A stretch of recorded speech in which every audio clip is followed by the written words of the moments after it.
This is Eddie and Montre's podcast on if college athletes should get paid.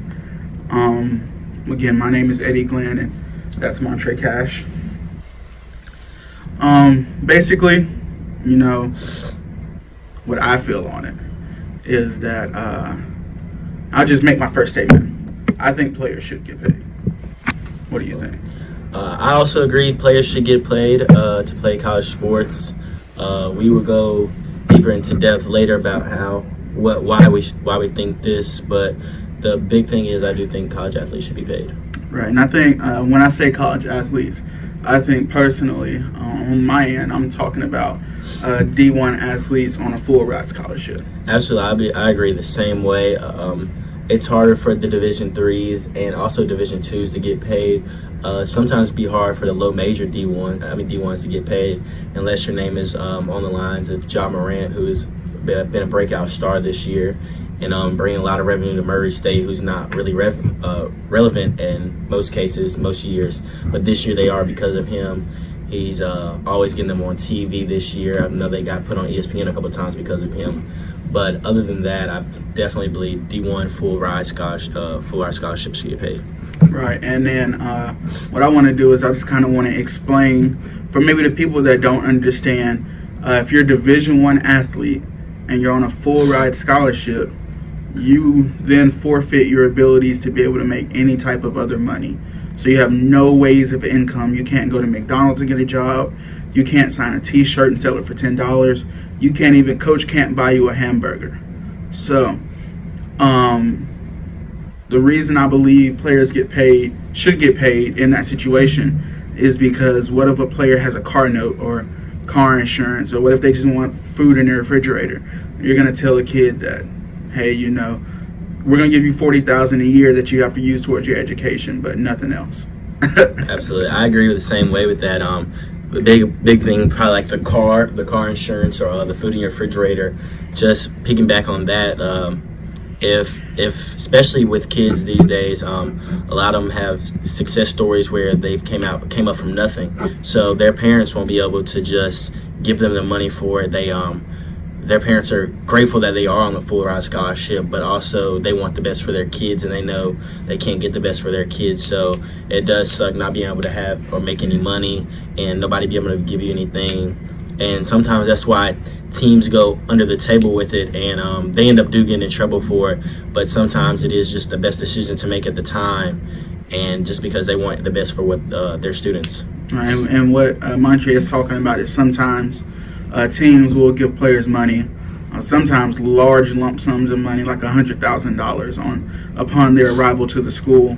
And a lot of people look at that as a bad thing, and yes, it's against the rules, but to me, it's kind of a good thing because it's like it lets me know the coach is looking out for the kid and their situation. Because like you said, you just mentioned that a lot of those kids, they're in that good of an athlete situation because that was their only way out of their situation. So coach is looking out to be able to give them, a lot of money so that he could take care of mom and dad and take care of himself or herself or whomever it may be. And you look at some of these athletes and they bring the school and the NCAA a lot of money. You look at Duke with Zion Williamson, he's bringing the school a lot of money. You look at Alabama with Tua Tagovailoa, bringing the school a lot of money. One good player can instantly bring your school $12 million. Absolutely. Piggyback on the Zion Williamson thing. Matter of fact, it was a couple Wednesdays ago, last Wednesday, I believe, when they played Carolina on February 22nd, 23rd, I believe. I know that was the highest paid sports game ticket to get into after the Super Bowl. That's a college basketball game. And they were saying that it was because of Zion Williamson. And bad thing is Zion Williamson got hurt 33 seconds into the game. So a lot of fans who wanted to see Zion that game didn't get to see him because he got hurt.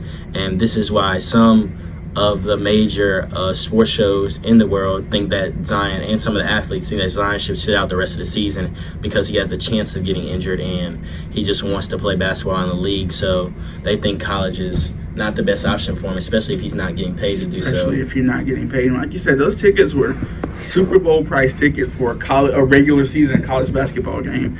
I was watching the game, and right before the tip-off, they were even saying one fan paid $10,000 for one of the better seats, and that's just a crazy amount of money to come and watch a college. It's like going to an Averett game and paying $10,000. Our games are free. I mean, I feel that completely, Eddie. And also another one on that was, I know there was a family that flew all the way from Washington to say they wanted to see Zion play and just to go through the atmosphere with their family. 4 tickets, mom, dad, 2 kids, and they flew all the way. And sad thing is, like I said again, they couldn't see Zion. We wish the best of luck for Zion in his return. He still not returned from injury, but just to take the risk of not getting paid to play basketball when he's bringing in all this revenue. And another piggyback on a Duke game this year, they played in Madison Square Garden earlier this year, and a courtside ticket for the Duke versus Texas Tech game, which Texas Tech is nationally ranked, but they're not no premier team this year. They're very good, but the court-sized tickets to the Duke versus Texas Tech game was actually more than the New York Knicks NBA basketball game, and that's a national basketball team, and that's really crazy there. Yeah, that's wild. I mean, you can go on. Costs more to go and watch Zion Williamson than it costs to go and watch the New York Knicks. Absolutely. That's crazy. One of the most expensive NBA franchises in the league right now, and that's crazy.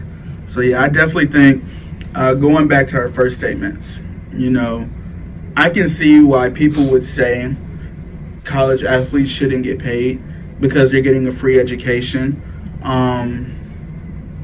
But at the same time, those kids are having to put in just as hard as work as every student on campus by going to class, but also having to live up to the hype and live up to the build-up of their name and what they drew in high school, and live up to their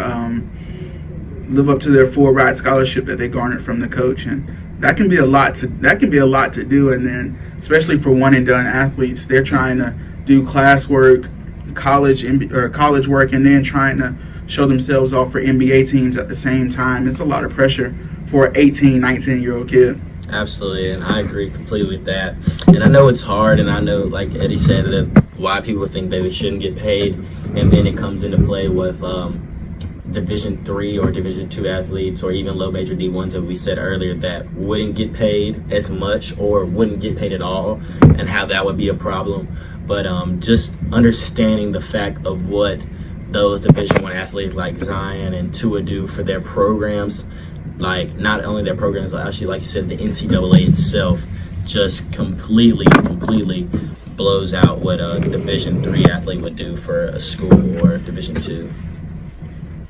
Yeah, it's definitely hard to. And then, when you start paying players, then you have to look at, okay, Zion's bringing in this amount of money, but how much is our starting softball pitcher bringing? How much are we going to pay her? Or how much are we going to pay the center midfielder for the men's soccer team? Or that comes into play, and it's definitely a lot that goes into it. It's not as easy as, we're going to pay him, we're not going to pay him. It's a lot that goes into it, but I think that they definitely need to look at this, and there needs to be amendments made. And I don't think either one of us are saying that like Zion deserves $10,000 a month or anything like that, but $200 a month or anything, just not $0. Absolutely, yeah, that would always just be a big difference in and just the way college athletes would be paid. I know they're even talking about. Well, I know we talked a lot about Zion because he's been such a prominent name probably since LeBron James here, and I know they're talking about lowering the age back to 18 in the NBA draft. So I know they can try to. So now college might miss out on a couple stars just because of that. And so I just agree that you should get paid, like you said, not $10,000 worth, but at least something. Like you said, they just want to go to a cookout run late at night, and they just need the money for that. But that's all you got, Eddie? Yeah, like I said, I agree. Don't need $10,000, but $200 a month, that's $1,200 a year. You can afford to give somebody $1,200 a year. Absolutely. I agree with the same thing, Eddie. And this is Montre and Eddie's podcast.